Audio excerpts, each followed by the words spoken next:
بحث انتقال نیروی برق تاجیکستان طبق طرح کسا هزار به پاکستان.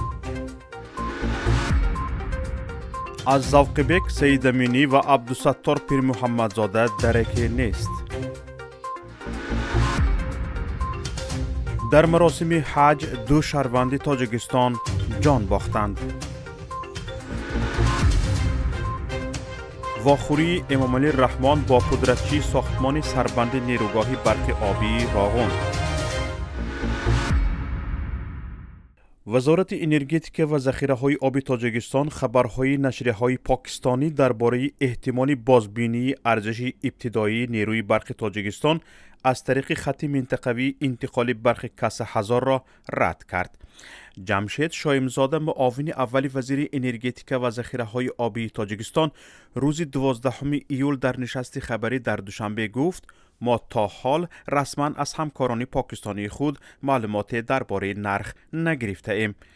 و گفت که اخیراً طرح کسا هزار با همکاران پاکستانی مطرح شده بود و در این نشست حتی موضوع قیمت نیروی برق تاجیکستان برای پاکستان مطرح نشده است. به گفته شایمزاده طرح کسا هزار حتی در افغانستان با موفقیت اجرا شده است، اما پس از به قدرت رسیدن طالبان شریکان این طرح را متوقف کردند.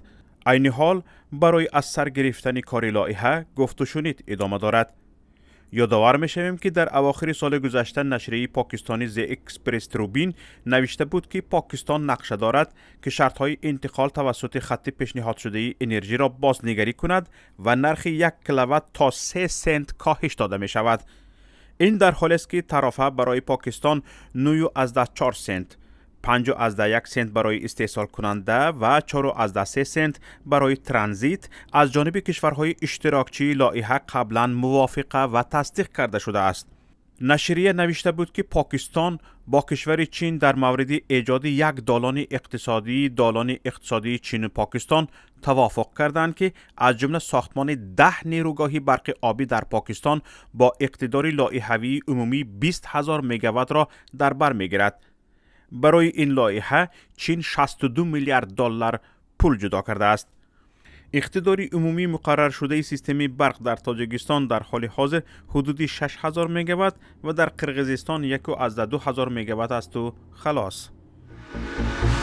از ذوق بک سید امینی و عبدالستار پیر محمدزاده دو روزنامه‌نگار تاجیک که یکی را 4 روز و دیگری را 3 روز پیش مقامات انتظامی بازداشت کرده بودند درک نیست.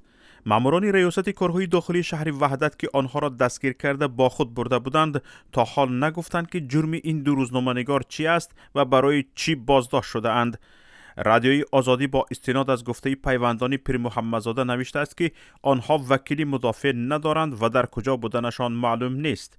مقامات انتظامی تلفن و 3 کارت بانکی عبدالستار پیر محمدزاده را گرفته اما سبب بازداشتش را نگفتند. عبدالستار پیر محمدزاده را روز 9 ایول مقامات انتظامی شهر وحدت و بازپرسی خوانده دیگر جواب ندادند.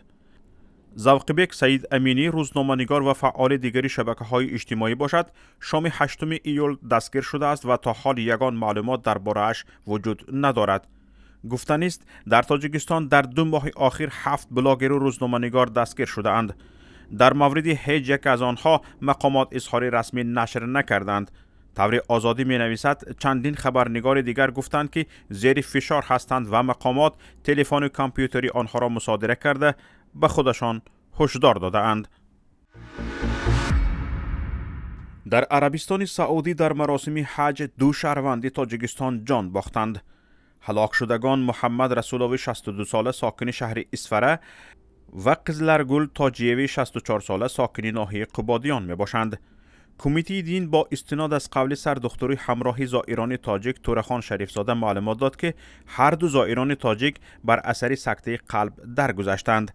مراسم جنازه آنها در مسجد الحرام برگزار شده است. به گفته مسئولان کمیته باقی مانده زائران تاجیک صحت می باشند. در معلومات رسانه‌ای کرده کمیته دین گفته شده است که بر اثر گرمی از حد زیاد و نوشیدن آب خنک برخی از زائران با درد گلو، شمالخوری، تب‌های بلند به دکتر مراجعت می‌کنند. کمیته همچنین قید می‌کند که در میان زائران تاجیک یگان حالت گرفتاری به کووید 19 به قید گرفتن نشده است. یادآور میشیم که نخستین گروهی زائران تاجیک صبح 20 ایون به عربستان سعودی پرواز کردند. بازگشت حاجیان به وطن روز 17 ایول در نظر است. امام علی الرحمن رئیس جمهوری تاجیکستان روز گذشته 12 ایول در شهر راغون رئیس شرکت ویبل پیترو سالینی را به حضور پذیرفت. در ملاقات مسائل همکاری حکومت تاجیکستان و شرکت ویبلد آید به اجرای عهدهداری‌های دو جانبه آید به بنیاد انشاءات نیروگاه راغون بررسی شد. ضمن واخوری اظهار باوری کرده شد که پدرچی ساختمان سربند نیروگاه برق آبی راغون شرکت ویبلد برای عملی نمودن نقشه لایحه‌ای ساختمان انشاءات چاره‌های ضروری می‌اندیشد. یادآور می‌شویم که روز گذشته امام علی الرحمن رئیس جمهوری تاجیکستان یک سفر کاری به نیروگاه راغون انجام داده با رفت کار در انشاءات مختلف نیروگاه برق آبی آشنا شد.